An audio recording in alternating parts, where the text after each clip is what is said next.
அன்பிற்கினிய உள்ளங்களே, நான் வர்ம ஆசான் மருத்துவர் கணபதி பேசுறேன்.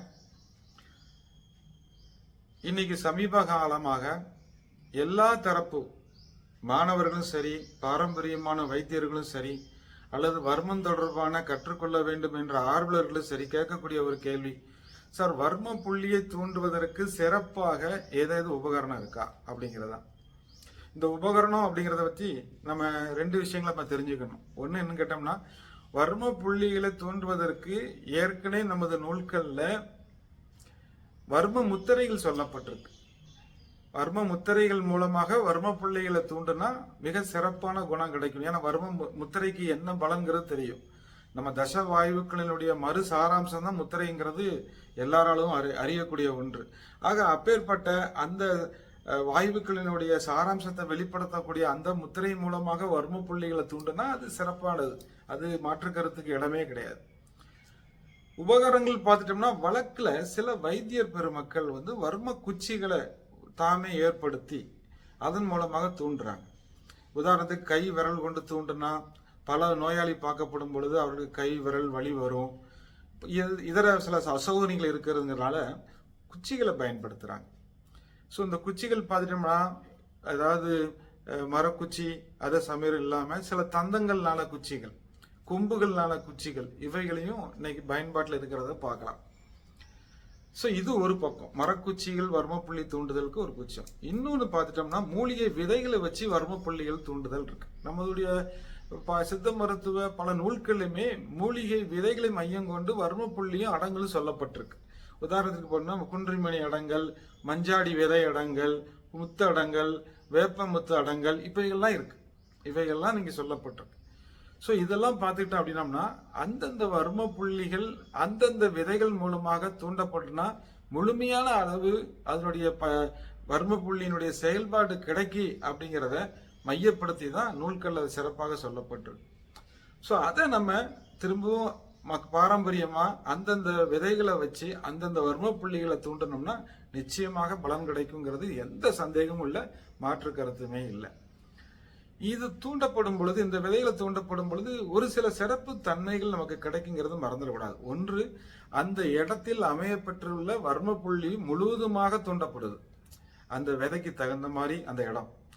ரெண்டாவது பார்த்துக்கிட்டோம் அப்படின்னம்னா, அதுக்கு கொடுத்தப்படுகின்ற அழுத்த முறை, அளவு முறை, அதான் மாத்திரை சொல்லுவாங்க, கால் மாத்திரை, அரை மாத்திரை, முக்கால் மாத்திரை, ஒரு மாத்திரை, அசாத்திய மாத்திரைங்கிறது, அல்லது தன் மாத்திரை, தாக்க மாத்திரை, கால மாத்திரை, பிரபாவ மாத்திரை, இந்த மாத்திரைகள் இருக்கு. இந்த மாத்திரைகளுக்கு தகுந்த மாதிரி அந்த விதைகளை நம்ம அழுத்தம் கொடுத்து தூண்டலாம். அதுக்கு எந்த விதைகளுக்குன்னு ஓரளவுக்கு தான் அது அழுத்தம் கொடுக்க முடியும், ரொம்ப கொடுக்க முடியாது. அப்போ கொடுக்க முடியாத விதைகளை அதுக்கு தகுந்த மாதிரி அளவு கொடுக்கக்கூடிய அழுத்த முறைகள் தான் சொல்லப்பட்டிருக்கும். ஸோ இது ஒன்று. மூன்றாவது பார்த்துட்டோம்னா, அந்தந்த மூலிகை வித்துக்களினுடைய சிறப்பு குணங்கள் அந்த இடத்துலையும் தூண்டப்படுதுங்கிறது ஒரு முக்கியமான கருத்து இருக்கு.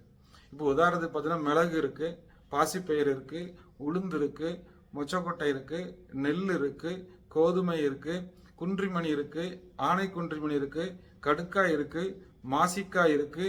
இதை தவிர பார்த்துட்டோம்னா வேப்பமுத்து, புளியமுத்து, இவையெல்லாம் சொல்லப்பட்டிருக்கக்கூடிய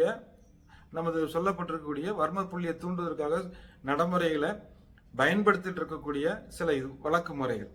அப்ப இந்த மூலிகைகளுக்கும் அது மூலமாக அந்த இடத்தினுடைய குற்றங்கள் தூண்டப்பட்டு அதுவும் நமக்கு கிடைக்கப்படுது. இதுல சிறப்பு அம்சம் கேட்டோம்னா, இந்த மூலிகை வித்துக்களை தூண்டப்படும் பொழுது ஒரு பாடி ஃப்ரெண்ட்லியா இருக்குங்கிறதையும் மறந்துடக்கூடாது. வர்மம் ஃப்ரெண்ட்லியா, அந்த ஸ்டிமுலேஷன் ஃப்ரெண்ட்லியா இருக்கிறது ஒரு பக்கம் இருந்தா கூட, அந்த டிசீஸை சரிப்படுத்தக்கூடிய ஆக்டிவேஷன் ஃப்ரெண்ட்லியா இருக்கிறது ஒரு பக்கம் இருந்தாலும் பாடி ஃப்ரெண்ட்லியா இருக்குங்கிறதையும் மறந்துடக்கூடாது. அதனால நமக்கு இந்த மூலிகை சார்ந்த வித்துக்கள் மூலமாக தூண்டப்படும் பொழுது சிறப்பான ஒரு பலன் கிடைக்குங்கிறது நம்ம ஏற்றுக்கொள்ள வேண்டியது, மறுக்க முடியாத ஒரு உண்மை.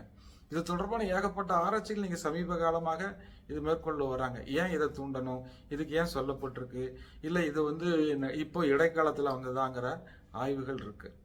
எதுவாக இருந்தாலும் இந்த வர்ம புள்ளிகளை தூண்டுவதற்கு நம்முடைய கை விரல் முத்திரைகள் இவைகளை விடுத்து, மரக்குச்சிகள் இவைகளை விடுத்து, இந்த மாதிரி மூலிகையில் உள்ள வித்துக்கள் மூலமாக நம்ம தூண்டப்படும் பொழுது சிறப்பான குணம், அது சிறப்பான தன்மை, அது இயற்கை சார்ந்த ஒரு தூண்டுதல் கிடைக்குங்கிறத மறந்துடக்கூடாது. ஏன்னா ஒட்டுமொத்த வர்மமுமே சரசூத்திரத்தின்பால் உள்ளது, வாசியின்பால் உள்ளது. அப்ப வித்துக்களினுடைய சிறப்புத்தன்மை ஒட்டுமொத்த அந்தந்த மூலியினுடைய முழு ஜீவ உயிரோட்டத்தை அந்த வித்துக்கள் இருக்கும். ஸோ அப்படி முழு ஜீவ உயிரோட்ட வித்துக்கள் மூலமாக அந்த குறிப்பிட்ட வர்ம புள்ளிகள் தூண்டப்படும் பொழுது அது அசாத்தியமான நன்மை தருங்கிறது நிச்சயமாக உண்மை, ஏற்றுக்கொள்ள வேண்டியது. தொடர்ந்து பார்க்கலாம். நன்றி, வணக்கம். வர்ம ஆசான் மருத்துவர் வே. கணபதி.